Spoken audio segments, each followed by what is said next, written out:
Good afternoon and welcome to the Pittsburgh City Council's Cablecast public hearing for Thursday, October 10th, 2024, relative to Bill 2024-0221. Will the clerk please read the title of the bill?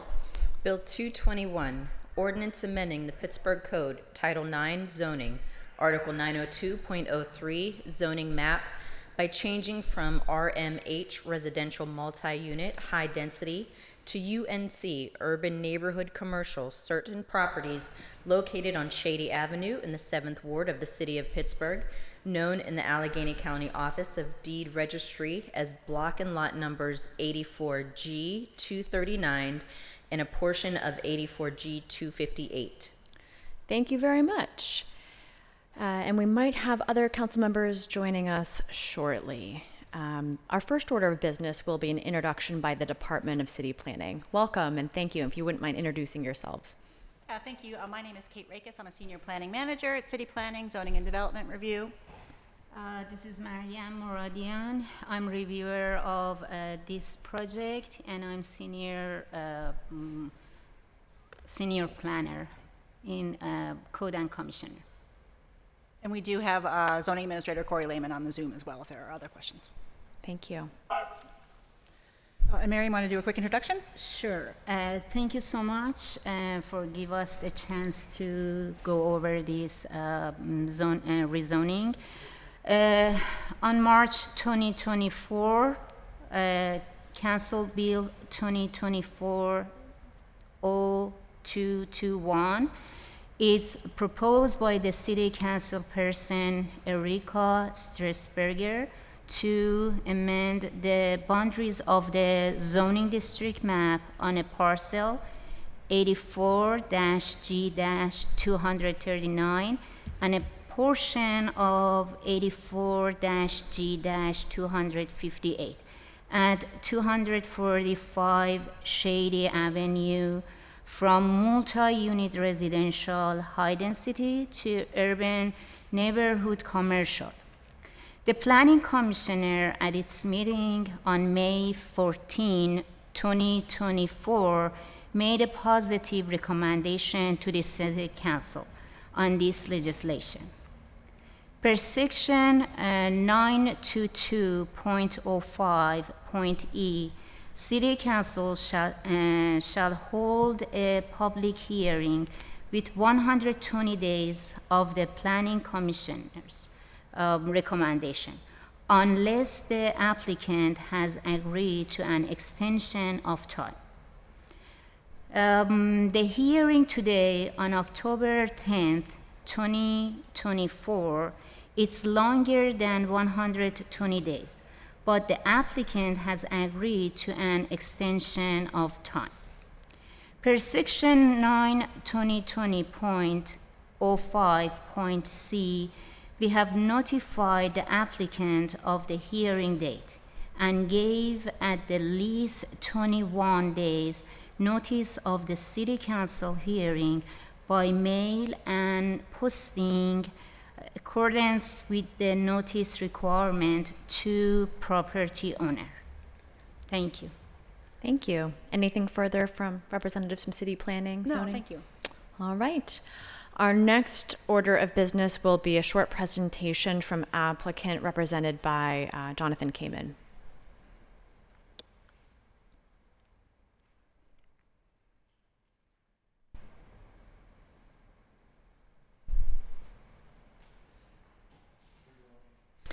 Anywhere is fine, along the left side here. You're right. Welcome. Good afternoon. Good afternoon.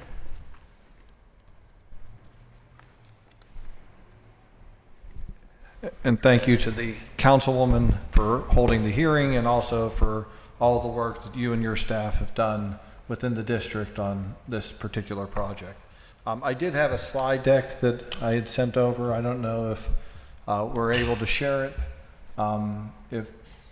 If not, I'll just walk through very briefly the basics of the application. The property that we're talking about is on the corner of Aurelia and Shady Avenue. It is next to the what's currently known as the Meridian redevelopment, which is a mixed-use project where the former Shakespeare Street Triangle is. The site was previously used as a church and is essentially acts as an out parcel for the Meridian development, being sort of commercial in nature. What we have asked for is that the site be changed from RMH, as planning staff had just said, to UNC, which matches essentially the zoning for the entire Meridian development. We also believe that given the commercial nature of this block and being the block between Aurelia and essentially Penn Avenue, that it's compatible with what is actually happening there and what will happen there, and would therefore, ask for the rezoning. As part of the community meetings that we've had and the conversations that various representatives have had with the neighborhood groups, this is planned to be a next tier bank location. Next tier is a community bank, locally owned and run, and there have been significant discussions about design changes and different items that we were able to work through to make it more compatible with what the community was wanting. One of those items, and we've worked also with your office, Councilwoman, one of those items that we had is to not put in a drive-through at this point. We did attach in the packet some additional pictures of slides, also showing some changes that we've made to the proposed bank. And again, this is not being approved as part of this, but I know there had been a lot of discussion about this and wanted, for the record and also for anybody who's listening, to know that changes have been made. Some of those changes that we've had are putting in more of a two-story type facade, which makes it feel less suburban and more compatible with what's happening in the surrounding neighborhood. In addition to that, we have gone ahead and put in different types of landscaping that also we think matches what is there or will be there. And these are just some views that were prepared by our team to show, conceptually how we think we've gone ahead and designed something that's less suburban, more urban and appropriate. As there is a page that has a materials palette on it that shows that the exterior will be done with brick, and that there's some metal coping and canopies and some small ephes that's being used, but we again think that it's very well tailored and matches the community from a compatibility standpoint. Finally, I would note we included some interior renderings, including a picture of a mural that currently sits in the Oakland branch, which we're hoping to bring over to the Shady Side branch. And one of the other things that came out of our discussion with various community members and stakeholders was the desire to have this be more than just a bank. And I'm pleased to announce that our team has redesigned the floor plate and floor plan of the proposed bank to add in a community room that will be available during bank hours for members of the community to go ahead and book and meet and to have meetings and to gather, because that's one of the things that we heard through our various sort of listening tours that was needed and necessary in the community. So Next Tier has kindly agreed to redesign its operations to have that amenity in it. And again, that will be available for the community. You don't have to be a bank customer to use that, but that will be available to the community for them to basically go ahead and to utilize during the time that they need. So with that, I'm happy to answer any questions that anybody may have with regard to the proposed application. Thank you very much. One question is, would you be comfortable with this being added to an attachment to the bill for the purposes of the public record, so that the public could see this at their leisure? Sure, we have no objection to that. I think the only thing I would just note so that the public was aware of that is that there still is a planning process that has to happen with regard to the actual site plan for the bank and the construction, and that's a separate process that will be independent of the legislation. So this would be to be clear for those who might be listening at home, this is a bill that is a proposed rezoning of parcels, and typically the design portion of any kind of development process would come later on in a separate but similar process that we're not quite at yet, but because of the questions that came from the community, because of some of the concerns, is being presented today as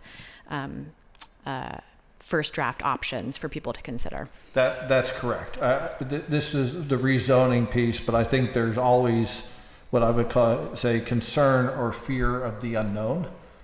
So I think that's why we've sort of gone ahead and developed these renderings and some of these floor plans a little bit earlier than we usually would have done, in order to provide some comfort to the community that we're going to do what we say we're going to do, and also to let them visualize that. I would note that the parcel is currently planned to be owned by Next Tier Bank, not leased, and they are long-term holders of the property. So we feel very comfortable that it will be this or something similar to this, but so there's no issue with attaching it to the bill. Just want the folks to recognize that there may be changes that happen to it as we go through the planning process. Thank you.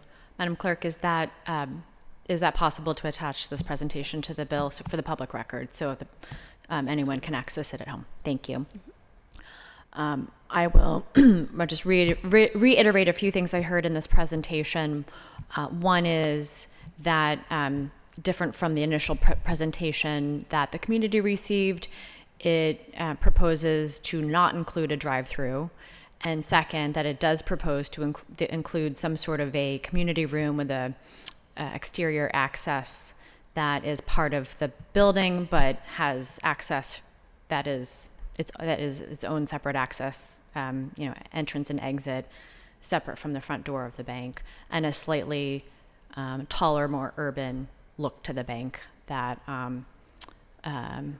was also a request of many community members. So just to reiterate, that's what I heard as the main 3 points in that's correct. presentation. And again, we appreciate the time that you've given and that the community members and your staff have given to this important project, which we think will be a very nice complement to what else is happening there, and also a nice complement for the neighborhood.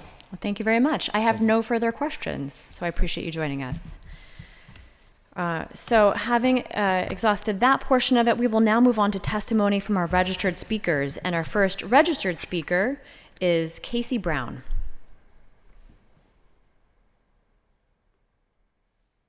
Is Casey Brown with us? Do not see Casey Brown. Our next registered speaker is Robert Foffman, who I don't believe is joining us, but will be submitting testimony, written testimony. And our third and final registered speaker is Caroline West, and I see Caroline West present online.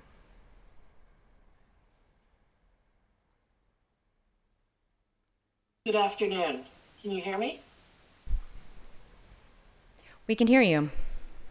Good afternoon. My name is Caroline West, and I'm the owner of Franklin West Inc., and I want to continue to express some of my concerns with respect to the proposed zone change. We own a number of residential properties in the immediate vicinity on Shady, Marchand, and Aurelia by the subject parcels that would be directly and potentially adversely affected by the proposed change. We have owned most of these residential properties since the mid-1960s. With more than 50 years of history, we consider ourselves to be conscientious stewards of what is a quaint, beautiful, and now, through our consistent efforts and that of other local stakeholders, a highly desirable residential neighborhood.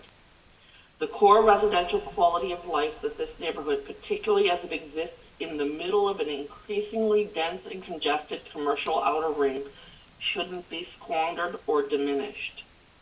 From Shady to Denniston, Aurelia is a one-way street with a residential planned development on the left-hand side, Shadyside Village, and R2M, two-unit residential moderate density on the right-hand side, A portion of Marchand is zoned RMH and the rest is zoned R2M. While it is a two-way street, Marchand is so narrow that it is difficult for two cars to pass one another. People frequently illegally park in the wrong direction on the street, cross-park, which poses safety concerns when entering and exiting a spot from the wrong direction. Melmore Way runs parallel to Shady, connecting Aurelia and Marchand. Kaufman Way intersects with Melmore Way and runs between Marchand and Aurelia. While public, these ways are predominantly for garbage collection and local residents to access the rear of their Marchand Aurelia properties. The rapid and intensive development along Penn Avenue just over the past few years and now at the intersection of Shady and Penn has caused there to be an extreme increase in the amount and spread and speed of traffic along Shady as well as on Aurelia and Marchand, all of which are residential neighborhoods. The number of accidents and near accidents are steadily increasing as people see the predominantly residential thoroughfares of Shady and Denniston, Marchand, and Aurelia as the fast way to cut around or avoid gridlock on Penn. I regularly see people driving the wrong way on Aurelia, which is exactly at where this proposed parcel is located. I've also seen people using Kaufman and Melmore as a convenient cut-throughs to bypass Aurelia one-way restrictions. Just last week, there was another two-car accident at the intersection of Shady and Marchand. Indeed, the spaces in between traffic lights at 5th, Walnut, and Ellsworth are kind of like drag strips wherein cross-traffic and pedestrians and bicyclists are at serious risk. Irrespective of whether this proposed zone change is or isn't approved, a thorough traffic and safety review is absolutely necessary in this area. I am concerned that the changing of the zoning of the partial and the portion parcel at issue from RMH to UNH. Thank you, Ms. West, and that exceeds your, is at your 3 limits. You are welcome to submit written comments in full for all council members to be able to consider. I appreciate it. Having exhausted our registered speakers, we will move on to those in the chambers wishing to speak. Are there any members of the public wishing to speak? You can approach the podium.